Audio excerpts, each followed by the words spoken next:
I'm Dr. Juan Valdez with Reasons for Hope, and I want to talk to you today about the conflict or the apparent conflict between science and faith. We live in a culture that constantly wants us to believe that it's either science or it's faith.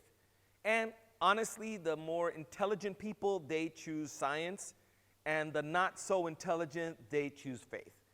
And so one is based on evidence, the other one is based on wishful thinking. That's the mentality of what is being promoted in our culture.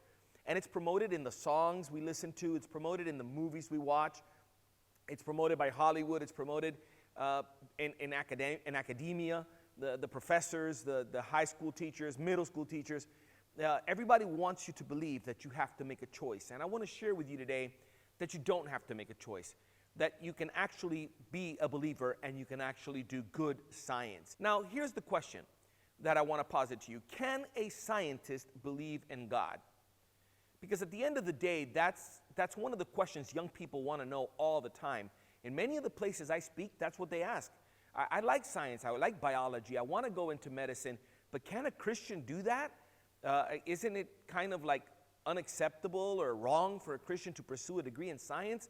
And my answer is absolutely not. We need more Christians in science. And so the typical argument against the idea sounds something like this. You know, belief in God belongs to the days when people didn't really understand the universe and just took the lazy way out and said God did it. It's the idea, you know, we didn't know what thunder was, so there must be a God of thunder. We didn't know what caused storms, so there must be a God of storms. So anything we did not know how to explain, we would appeal to God. Now, think about it for a minute. It's called the God of the gaps idea, meaning as science progresses with every scientific discovery, God is displaced from his position. In other words, here's a question. What causes thunder? Blank. How do we answer that question? God, until we figure it out. Once we figure out what causes thunder, we can erase God as the answer and put the scientific explanation.